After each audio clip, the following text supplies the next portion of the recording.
di sesi terakhir kemudian dijelaskan tentang visi perusahaannya kan. Visi perusahaannya membangun perusahaan-perusahaan muslim yang admired ya. Which is itu powerful sekali ya. Growing more admired Muslim companies to the world.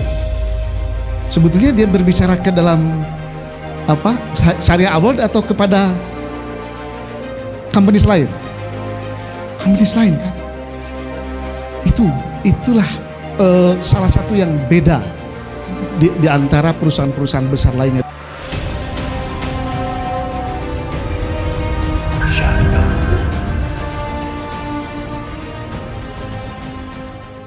Bismillahirrahmanirrahim. Assalamualaikum warahmatullahi wabarakatuh. Ya. Bersyukur, alhamdulillah saya diberi kesempatan untuk hadir dalam pertemuan ini. Terus terang sangat membanggakan dan bisa bertemu dengan Bapak dan Ibu semua ya, dan juga dengan tim dari Syariah World ya. Bukan syariah ya, syariah ya, semua dulu di sini ya, Syariah World. Jadi mungkin sedikit saya perkenalkan diri tadi disampaikan. Saat ini memang saya bekerja di Telkom dan posisi saya tadi senior expert terkait dengan performance management khususnya di human resource management. Di sisi lain memang ada juga tugas-tugas saya di luar itu dari Kementerian BUMN memang melakukan assessment terhadap BUMN dalam hal pengukuran kinerja unggul. Jadi tadi bicara performance excellent ya, itu menjadi bagian sebetulnya di BUMN pun diuji itu seberapa unggul setiap BUMN itu di dalam menjalankan perusahaannya. Saya termasuk salah satu senior asesor sejak tahun 2004 ya, mungkin sudah cukup lama ya, kurang lebih seperti itu. Sedikit aja, ini tanpa bermaksud melebih-lebihkan ya. Di hari yang lain, terutama di hari Sabtu, saya mengajar di Universitas Pajajaran sebagai dosen strategic management untuk magister management eksekutif. Jadi itu beberapa di antaranya. Sisi lain, kadang juga saya memberikan beberapa konsultasi begitu ya ke beberapa BUMN khususnya terkait dengan kinerja unggul ya. Tadi ada kawan yang dari Pertamina ya. Saya beberapa kali Pak diundang di Cilacap ya. Pada saat itu ada Pak Anies Ruwaki ya, Ketua Majelis Mutu. Jadi saya hadir di sana untuk memberikan pendampingan dalam pengembangan kinerja unggul. Nah, Bapak dan Ibu, saya kenal dengan Pak Samsul itu ya kalau dengan Telkom Pak Samsul sudah cukup lama ya berinteraksi. Telkom pada saat itu mungkin sekitar tahun 2013-an ya atau lebih lah, itu mengembangkan yang namanya Great Leaders Program, Great Leaders Development Program. Jadi mengembangkan bagaimana perusahaan mengembangkan pemimpin-pemimpin hebat, kira-kira gitu ya. Kenapa? Karena Telkom butuh tumbuh dan berkembang. Tadi prinsip grow kan, jadi grow itu betul kata kunci itu. Bisnis itu harus grow, apapun keadaannya harus grow. Kenapa harus grow? Karena kita harus bisa menciptakan kemakmuran ya, tentu saja tadi nilai tambah ya untuk pemegang saham, untuk karyawan, untuk masyarakat, untuk pelanggan, kira-kira gitu ya. Dan supaya perusahaan ini hadir dari waktu ke waktu dan tetap memimpin, mengelola bisnis dengan baik, butuh leaders yang hebat, yang unggul. Great Leaders Program. Nah, Pak Haji Samsul pada waktu itu diundang untuk menjadi salah satu narasumber. Dan didikan beliau luar biasa, sudah banyak yang menjadi orang-orang hebat juga di Telkom. Salah satunya yang sekarang menjadi direktur IndiHome ya, direktur konsumer ya, yang mau IndiHome ya, itu Ibu siapa namanya, Cafe namanya ya. Nah itu salah satu unggulan ya, produk unggulan dari yang pernah diedukasi di Bing ya. Kemudian juga ada direktur Finet, bisa berkontribusi terhadap Syariah Awards untuk mengembangkan performance yang berbasis key result, dalam bahasa Inggrisnya disebut dengan OKR ya, Objective Key Result ya. Jadi itu bagaimana cara perusahaan ini menumbuhkan kinerjanya melalui pemberdayaan tenaga kerjanya yang berorientasi kepada hasil-hasil yang terbukti sangat impactful lah kira-kira gitu ya, dengan mengedepankan kreativitas dan inovasi dari setiap individu di perusahaan itu, kira-kira gitu. Nah, kemudian dalam perjalanan ini saya juga diajak, secara kebetulan saya juga hadir di kantornya untuk melihat, untuk berdiskusi sebetulnya. Tapi karena mungkin saya juga punya background tadi ya, mengakses dan segala macam, saya memperhatikan detail ya. Termasuk saya hadir di sini pun memperhatikan detail bagaimana Sharia World ini bekerja. Kira-kira gitu ya. Jadi yang tadi diceritakan kan itu seolah-olah satu arah kira-kira gitu ya. Ini tentang ini. Tapi apakah itu hanya sekedar kata-kata, kan kurang lebih begitu. Apakah itu hanya sekedar kata-kata? Memang indah kata-katanya semuanya kan gitu ya. Nah, saya dengan tanpa diketahui oleh siapapun, karena ini personal intention kalau dikatakan ya, mengobserve, memperhatikan, mencermati, apakah hanya menjual kata-kata.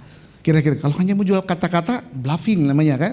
Kira-kira. Nah, jadi tadi di sesi terakhir dari awal dari pagi ya, di sesi terakhir kemudian dijelaskan tentang visi perusahaannya kan, visi perusahaannya membangun perusahaan-perusahaan Muslim yang admired ya, which is itu powerful sekali ya.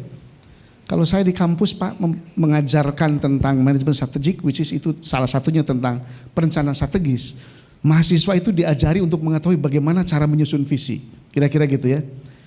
Dan dari berbagai literatur ataupun best practice, umumnya visi-visi perusahaan-perusahaan yang quote unquote lah ya, umumnya kan kapitalis ya, kapitalis begitu ya, cenderung berpikir ke dalam, inward looking ya, berpikir ke dalam. Perusahaan kami nanti ingin menjadi perusahaan nomor 1, ya kecap kan selalu nomor 1 ya. Kira-kira gitu. Jadi kenapa perusahaan kami ingin menjadi perusahaan nomor 1. Tapi coba perhatikan tadi Bapak, perhatikan nggak? Coba ditayangkan visinya. Ini yang menurut saya berbeda. Saya sebagai pengajar ya di bidang strategic management, ini unik, ini memiliki sesuatu pembeda yang luar biasa. Ya, kurang lebih begitu dan tidak banyak. Nah, growing more admire Muslim companies to the world. Sebetulnya dia berbicara ke dalam Sharia Award atau kepada companies lain?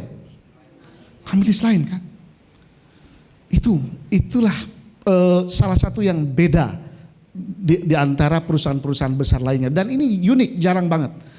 Saya tahun 86 bekerja di waktu itu namanya Nurtanio ya. Nah, pada saat itu saya dikenalkan dengan sebelum saya kerja di Telkom, saya kutu loncat juga waktu itu ya. Dikenalkan dengan perusahaan namanya Matsushita Electronic. Saya masih ingat persis dan terungkap lagi ketika saya dapat insight ini gitu ya. Matsushita Electronic itu membuat visi bagaimana Jepang bisa terbebas dari kemiskinan ya, dan dalam 250 tahun ke depan pada saat itu ya diciptakan Jepang akan menjadi negara yang sangat maju ya, dan itu terbukti ya. Matsushita Electronic bisa berkontribusi tadi ya, kata kunci berkontribusi untuk bangsanya, kurang lebih gitu. Jadi dengan kata lain ini sesuatu yang luar biasa ya. Jadi pada saat tadi instruktur mengatakan silahkan Anda copy kalau perlu, kalau belum punya copy aja dulu. Samsung, Bapak tahu Samsung yang Bapak punya HP-nya itu? Emang dia kan mengcopy ya, benar nggak? Mengcopy, kalau belum bisa bikin, ya mengcopy, mengcopy gitu, mengcopy. Nah, ada dalam teorinya gitu ya, kalau teori manajemen mutu ya, ATM, apa itu ATM? Amati, tiru, modifikasi, sederhana gitu kan. Jadi amati dulu, observe. Tadi saya mengobserve. Nah, jadi saya lihat tadi ini luar biasa. ya. Dan karena ini syariah, memang spiritnya datang dari Al-Quran. Clear banget ya Al-Quran, bahwa kalau Bapak lihat ya konteksnya di sini apa? Admire Muslim to the world. Kenapa Muslim harus berkontribusi kepada dunia, kan kira-kira gitu. Mungkin Bapak dan Ibu yang pernah membuka atau mempelajari, ada salah satu ayat di dalam Quran, kalau nggak salah mohon dikoreksi kalau salah, itu di Quran surat Hud ya, ayat 61. Cerita bahwa salah satu di antara tugas manusia adalah memakmurkan bumi. Memakmurkan bumi ini maknanya luas banget.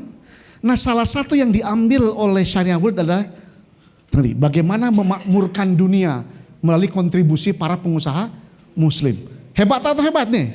Hebat. Jadi ke bawah ikut nih saya juga, hebat atau hebat? Baru ketemu nih caranya. Makanya mengkopi juga nih. Oke, nah ini keren banget ya. Dan begitu diturunkan, bagaimana tahapannya, ini kan mimpi tadi. Step by stepnya diturunkan beliau sama pada visi, pada misi kan. Misi nomor 1. Beliau juga unik, menyampaikan nomor 1-nya di belakang kan, kira-kira gitu, di belakang ya. Karena mungkin itu the keyword ya, kuncinya ya di gongnya di akhir kira-kira gitu. Walaupun mungkin nomor 1 tapi di dasar. Keren ya maksud saya. Jadi dan nomor 1, misi nomor 1, unleashing ya. Banyak orang tadi yang merasa bahwa kita itu segala kurang. Sudut pandang kurang itu membuat kita menjadi inferiority complex, kira-kira gitu ya. Membuat kita menjadi tidak percaya diri, tidak cukup berani gitu ya untuk mengambil opportunity, mengambil peluang-peluang kira-kira. Jadi selalu takut gitu ya. Yang muncul kan takut kira-kira gitu. Padahal menurut Al-Quran Anda diciptakan sebagai makhluk yang sempurna. You are resourceful. Anda itu sangat berdaya kira-kira. Ini kata kuncinya. Masalahnya Anda gak yakin bahwa Anda berdaya. Siapa yang salah katanya kan gitu kan. Bukan Tuhan kan. Kita yang menganggap diri kita tidak berdaya. Unleash, ini keren abis. Jadi kalau saya lihat ini benar-benar inspirasinya diambil dari sumber hukum tertinggi. Al-Quran kira-kira gitu. Ini luar biasa. Jadi pada saat Anda atau Bapak dan Ibu semua, kalau ini mau di-copy dan ini memang menginspirasi, bagus tadi dilarutkan di dalam core values, dalam nyanyian-nyanyian, keren abis. Di kami Bu, itu untuk apa namanya? Untuk melarutkan tadi visi, misi, budaya, kadang butuh berbulan-bulan. Di sini tadi saya lihat jadi dalam hanya 1 hari saya di sini. Sampai Bapak Ibu semua itu meresapi. Di ujung itu seolah-olah merasuk ke dalam diri kita semua ya. Yes it is, kira-kira gitu, betul gak? Keren habis itu ya. Itu keren habis kira-kira gitu ya. Nah ini very inspiring ya. Sangat menginspirasi. Karena memang ini bahasa spiritual. Yang dikonversi menjadi bahasa manajemen atau bisnis. Kira-kira gitu ya. Bahasa spiritual dikonversi ke sini. Jadi ketika kita menjalankan ini sebetulnya, kita sebetulnya sedang beribadah, kira-kira gitu. Dengan hakul yakin kita sedang beribadah. Ini adalah perintah Tuhan yang dijalankan dengan cara yang sistematis. Kira-kira gitu. Kan bahasa-bahasa lain itu dalam bahasa yang mungkin terurai entah bagaimana kira-kira. Tugas manusia tadi dengan akal pikirannya bagaimana menstrukturkan sesuatu. Bagaimana menata sesuatu, membuat pola, kira-kira gitu ya. Sehingga menjadi tools yang kemudian akan meng-guide kita ya, mengarah kepada objektif yang atau ultimate goals yang kita definisikan itu. Itu kata kunci menurut saya, dan itu penting sekali dalam konteks bagaimana kita membangun bisnis kita ya. Kemudian ini diantaranya lah. Kemudian muncul tadi next apalagi kedua syariah. Nah saya menyaksikan bagaimana syariah ini diterapkan ya. Di sisi mana sih syariahnya? Tanpa mereka itu saya hanya mengobserv aja ya. Di sisi mana syariahnya? Oke, betul bahwa semua tadi yang disampaikan itu selalu punya landasan syariah ya, dari hadis dan Saya juga menyaksikan pada saat datang ke kantornya, saya datang kurang lebih jam 8 ya, janji jam 9 sebetulnya ketemu, datang jam 8. Karyawannya itu sedang pada ngaji. Oh, Pak Agus katanya, nih tunggu dulu, dari jam sekian sampai sekian seluruh karyawannya ngaji, benar ya? Jadi pada saat saya masuk ke sana, mereka sedang pada ngaji. Rupanya ada ritual di sana ya. Ada pengajian sebelum dimulai acara. Itu menurut saya bagaimana pekerja-pekerja yang membawa misi syariah itu selalu harus diasah. Kira-kira gitu ya. Harus diasah karena tidak ada manusia yang sempurna dalam pengertian keilmuannya ya. Selalu harus menggali, kira-kira gitu. Nah, jadi menurut saya ini luar biasa praktek-prakteknya maksud saya. Jadi walk the talk, mungkin itu bahasa Inggrisnya. Menjalankan apa yang diucapkan. Kira-kira gitu ya. Nah, kemudian bukan hanya sekedar itu. Next coba. Ini yang saya world class business operation. Ini world class, wah kurang lebih begitu ya. Tapi yang namanya business operation itu kelihatan di detail. Di detail. Nah, saya ambil contoh waktu saya datang ke kantornya dia. Bagaimana detail world class operationnya gitu ya. Masuk ke kantornya, bagaimana menata parkir ya, motor di dalam ruang parkir yang relatif ada. Ini Pak Samsul, ini bagaimana menata? Ini sudah dilatih Pak Agus. Memang begini caranya. Oh oke. Di tempat makan, mau sholat, mau apa. Saya mengobserve very detail ya. Jadi semua tertata dan teratur dan diikuti dengan culture, disiplin. Benar nggak teman-teman ya? Observasi saya nih. Which is itu adalah bagian dari perwujudan operation excellent. Kurang lebih gitu. Jadi ada SOP-nya kurang lebih. Ada standard operating procedure kurang lebih begitu ya bahasa lainnya. Bagaimana mereka harus menunjukkan culture yang world class, kira-kira gitu, disiplin. Dan ini juga dipraktekkan di Astra kan, kurang lebih begitu. Bagaimana Astra itu hebat, salah satunya karena praktek disiplin ya. Kemudian saya menyaksikan bagaimana dalam penyelenggaraan training ini ya, apakah walk the talk atau enggak, kira-kira gitu ya. Betul. Jadi kata kunci dari business operation ini yang excellent itu, yang biasa juga saya selalu uji di berbagai BUMN, basisnya itu ya sebetulnya simple ya. Maaf. Mungkin Bapak pernah tahu ini ya. Oh sorry, ini kepanjangan. Apa ini PDCA? Apa itu? Plan, do, check, action. That's the core of business excellence. Core-nya sebetulnya itu. Apakah Anda merencanakan dengan seksama? Kira-kira gitu. Kalau Anda mengerjakan sesuatu tanpa perencanaan, apa kira-kira risikonya? Kemungkinan gagalnya lebih besar. Kira-kira. Kan gitu ya. Ini well plan. Bagaimana Bapak mungkin dikontak dan seterusnya ya. Termasuk bagaimana teman-teman diajak masuk ke ruangan ini benar-benar well plan. Benar nggak? Dirasakan nggak itu? Terencanakan. Kita menyaksikan ini dipraktekkan nih sebagai world class-nya itu. Do. Every step mungkin dia sudah punya planning tuh ya. Jam sekian harus ngapain, jam sekian, detik sekian harus ngapain, detik sekian harus ngapain. Benar nggak Pak ya? Ya. Dan teman-teman merasakan kan? That's do. Ya. Kita observe bagaimana operation excellent in reality, kurang lebih begitu ya. Dalam praktek yang sederhana yang kita experience nih, yang kita rasakan. Kemudian cek, dia kadang-kadang ngecek, ya kan? Mengecek, memastikan kira-kira gitu. Something is on work gitu, atau tidak, kira-kira gitu. Tentu kalau, mungkin nanti juga akan ada feedback, ada sesi feedback biasanya.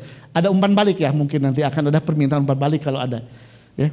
Kemudian tentu ada improvement. Menurut saya, tadi disampaikan oleh instruktur, salah satu program yang namanya ini dulunya apa Pak?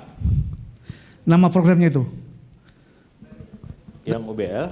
UBL, sebelumnya kan pernah katanya tahun 2000 berapa gitu. Itu dulu namanya UTHB, Umat Terbaik Hidup Baik. Berbeda program Pak. Berbeda program? Iya. Nah tapi saya mendengar tadi, dulunya ini dengan pasti ada feedback kan, diimprove, ya. Kira-kira gitu ya. Iya Pak. Nah jadi improvement ya sebagai tindak lanjut hasil dari evaluasi, itu juga menjadi praktek yang nyata. Itu yang saya observe di sini ya, kurang seperti itu. Nah, jadi secara umum ini bagi saya, baik sebagai tadi expert kalau saya sebagai dosen, ataupun saya sebagai orang yang di perusahaan saya itu salah satunya mengolah performance ya, Syariah Award adalah role model. Bisa jadi salah satu role model ya, bagaimana perusahaan ini dioperasikan, kira-kira gitu ya. Nah, bahasa tadi yang 5 elemen penting banget begitu ya. Ada yang pertama, Bapak dari apa masih ingat tadi? ITM ya, kemudian value, kemudian people, kemudian system dan intention. Itu betul-betul esensi yang kami pun di korporasi itu yang dijalankan, kira-kira gitu. Kami di korporasi, maksudnya di Telkom ya, saya di perusahaan saya, itu yang dijalankan. Dan bagaimana kemudian ini disederhanakan dalam konsep 5 itu, kira-kira gitu. Luar biasa. So, menurut kami Bapak dan Ibu, once Bapak dan Ibu hadir di sini, jangan tanggung-tanggung. Ibarat ini nyebur ke kolam renang, berenanglah sekalian, kira-kira gitu. Setuju gak nih?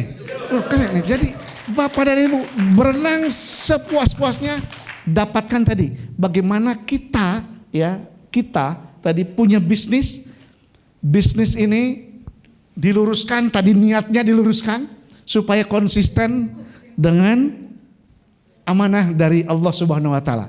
Tugasmu adalah memakmurkan bumi, bukan memakmurkan diri sendiri. Clear gak itu? Yes. Clear ya. Dalam bahasa lain ada dalam mungkin Al-Qur'an, saya lupa suratnya, ta'awanu 'alal birri wat taqwa wala ta'awanu 'alal ismi wal udwan. Tolong menolonglah kamu dalam ketakwaan dan kebajikan. Kebajikan itu maknanya banyak. Teman-teman punya komunitas, namanya komunitas apa nih? Bagaimana ini dimanfaatkan sebagai network. Jadi bekerja bukan sendiri-sendiri. Berbagi, saling berbagi. Mana yang sudah hebat? Oh, si A punya pola yang hebat. Transfer dong ke si B, ke si C dan seterusnya. Jadi itu yang akan membuat kita menjadi unggul ke depan. Secara keseluruhan. Setuju? Oke. Allahu Akbar ya. Saya kira itu dari kami ya, dan terima kasih telah diberikan kesempatan testimoni. Ya Pak Gus. Ya, jadi pancangkan niat ini tulus lillahi ta'ala. Saya walaupun saya saat ini adalah di korporasi, tapi saya involve ya, tertarik dan terlibat untuk berkontribusi, termasuk untuk Syariah World ini. Dan alhamdulillah saya sudah mulai. Makasih semuanya, semoga kita selalu diberikan jalan yang terbaik oleh Allah Subhanahu wa taala untuk mewujudkan cita-citanya di muka bumi ini. Billahi taufiq wal hidayah. Wassalamualaikum warahmatullahi wabarakatuh.